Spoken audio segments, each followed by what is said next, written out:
Cosmetics are forbidden, jewelry is forbidden. You will not wear charming clothes. You will not speak unless spoken to. You will not make eye contact with the men. You will not laugh in public. If you do, you will be beaten. You will not paint your nails. If you do, you will lose a finger. Girls are forbidden from attending schools. All schools for girls will be closed immediately.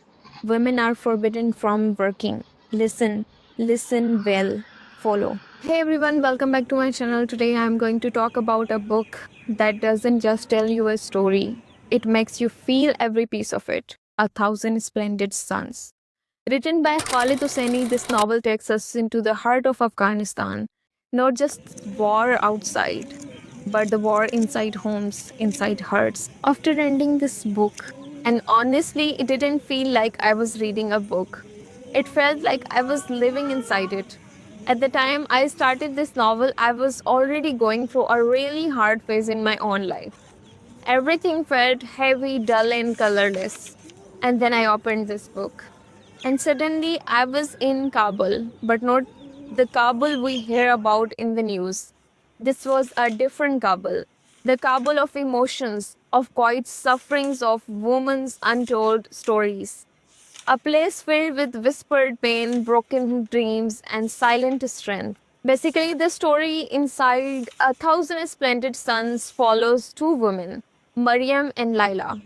Two completely different lives, different beginnings, but the same fate in many ways. Maryam, a girl who spent her whole life waiting for love that never fully came, waiting for a father who never truly accepted her, and Laila, a young girl whose childhood was shattered by war, by loss, by destruction. As I kept reading, I didn't just observe them. I felt them. I felt Mariam's loneliness. I felt Laila's fear. And suddenly I watched these two strangers. Once they were enemies to each other, become each other's only support.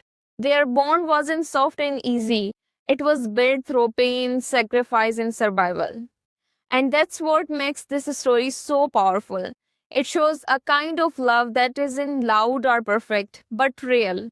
A love that grows in the darkest places, in shared silence, in small acts of care, in choosing to stay when everything tells you to run. There were moments in this book that were honestly hard to get through.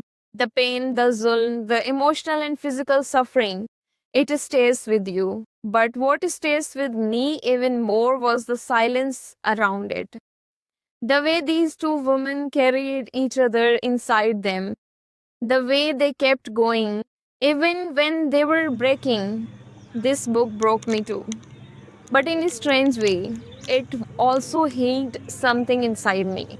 It reminded me that the strength doesn't always look powerful. Sometimes strength is just surviving, just breathing, just saying, I'm still here, even when life feels unbearable. And as someone who loves psychology, this book felt even deeper. It shows trauma, resilience, attachment, and sacrifice in such a raw and real way. It shows how people adopt, how they endure, and how, even in the worst circumstances, the human heart still finds a way to love. To me, this isn't just a story about Afghanistan, about Kabul.